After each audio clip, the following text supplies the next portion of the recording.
Hey guys, my name's Jojo. I wrote this piece trying to make a difference. We've got some big things happening. Tomorrow is a walk for justice for Mohn. Please look it up. Find out what happened. She was murdered by those who were sworn to serve and protect. And this is what I wrote in my effort to inspire any degree of feeling in the people who have access to resources or the power to make a difference. Because I am merely one of these people. So please feel something. Please do something. We're begging. Okay. I wrote this piece in a place of anxiety. The first snowfall of last winter was heavy. My volunteer work with the Nomad Alliance brought me closer to the people of the streets, and I listened to their stories. As I wrote, I thought of where I could be if I didn't have my car, which I was living in at the time. I knew MJ and loved her. She made me laugh. Hell, one time she made me cry. But I loved her, and I saw so much of me in her. She was a victim of love, abuse, and a cruel society that rejected her rather than protect or help her, all but the few who did, even loved her. I watched as Ksenia cared for and guided and bonded and fought to change the path poor MJ was traveling. In the end, I don't know that anyone knew or loved MJ so deeply as Ksenia. Ksenia is the head of the Nomad Alliance. All of this, all that was happening, is a tragedy. MJ wanted to grow, she wanted to heal, and she was working to make that happen. But healing takes time and resources and teachers and love, and all these things MJ did not have enough of. Ugh. I wrote this piece as I imagined where I might be if I myself was on the streets on that wet, snowy night, and MJ was heavily on my mind. December 13th, 2021, I wrote this piece. The very next morning, they found a man frozen to the street, locked outside of a shelter, which had locked its gates, claiming it was full. He was found in time and lived, but lucky is all that was. Even he was found before the morning. How much longer could he have lasted if he had not been found? My anxiety took me away from the work that takes place on the streets, but I have been finding my words and perfecting my writing in hopes that I might create change, even motivate feeling in those who have the actual power to change the system that is currently failing the people of our beloved city that live on the streets. We were promised tiny homes, and there is a loud cry from all those involved in the work. We need sanctioned camping at the very least. Please listen and please feel something. Please help us in this fight that might not be fire and riots. We need to change things, but rather in a shift of mindset and an increase of empathy among those with power and resources to change the story. And so I begin. Silent, snowy night. A gentle rain begins to fall. I was so cold already.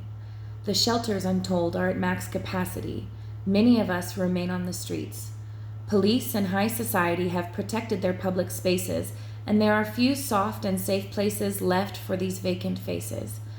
I miss my tent recently taken in a hasty abatement, my belongings swept away, my supplies, even a fancy tent generously donated to me, stolen by those who serve and protect those of this beautiful city, all with the exception of those homeless, which is me.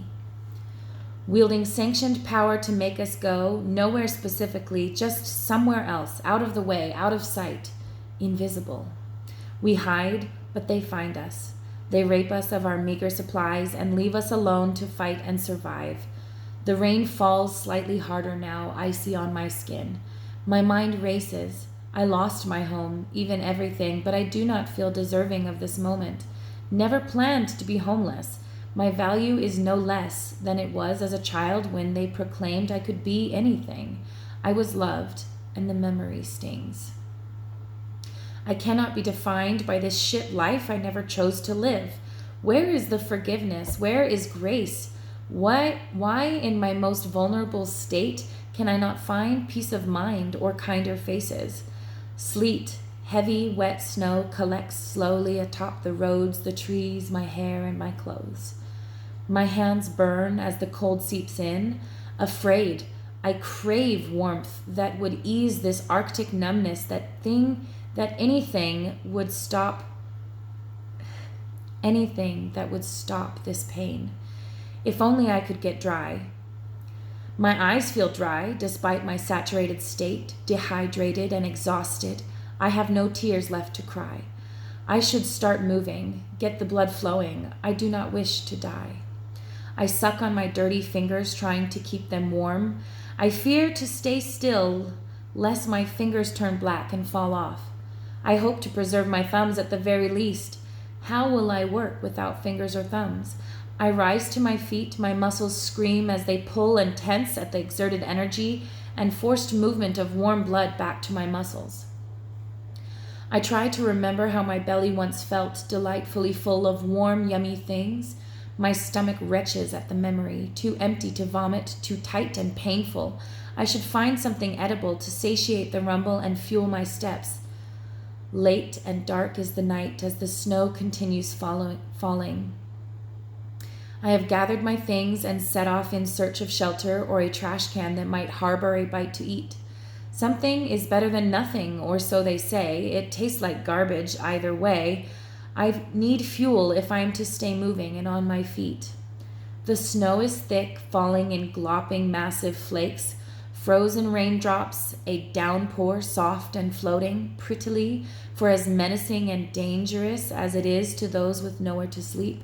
I stare into the dance and flurry of pretty snow that stares menacingly, eerily back, intent as if to end me. I move my feet, force blood to keep pumping. The shelters are full, overflowing. The heavens have opened up, and the snow is now dumping. Buckets seem to land on me. All that I own is soaked, cold, and heavy. My joints near refuse to bend. I pray silently for the snow to end, for the pain to cease, for the warm, hot shower, for any form of release. My path crosses a man. His smile is crooked with broken yellow teeth, yet he is kind to me. An offer of rum, and I welcome the illusion of heat, too tempting for my instincts to speak the need to retreat. I take a swallow. He says, "Go ahead, have another," and a sensation of warmth fills my head. A third gulp, and the heat pulses in my frostbitten ears. I thank him and say farewell and turn ready to stay in motion. He grabs my arm, too tightly. I begin to protest just as his fist and the side of my temples meet. Black. I see nothing. Darkness ebbs ever slowly. Everything aches. A moment is needed to properly see. Blinking, I am dizzy. So much of my skin is exposed, cold, hard, and icy. When did I fall asleep? With caution, ever slowly, it dawns on me, the memory, the man, the rum, and I reach to touch my face. My fingers are solid, hard, and frozen, and cannot feel exactly what is there. The lump is large, swollen, pulsing, bleeding. The blood should feel warm, my brain tells me, but it is hard, and it is dry, and cold as ice. There I lie in the snow, which by now is deep. I cannot feel my toes. My body still exposed. I feel the blood between my thighs crackle as I move. My thoughts slowly return to awareness, or a version of it, as the pain in the pit of my stomach draws attention to my predicament. A groan escapes my lips, and I sob. My lungs expel all air as I moan, and the movement alerts me to my wounds. My pain and my shame are all-consuming. My heart and my mind reel as the pain in my body mirrors the anguish which surges in my soul. What has become of me? I hold my breath for a brief moment, wishing for death, a slow release. I do not wish for my existence to cease. I lie rigid, bleeding in the shroud of snow and sleet on the edge of a dark, abandoned street. How can it be this dark in a city of lights? It is still night. My body bleeds. A puddle of essence collects beside me. I roll on my side, cradle into a fetal position. My neck aches awkwardly. There is no pillow to soften this resting place, nor are there warm arms to comfort or console me, only empty space. I taste blood inside my cheek and remember I have yet to eat.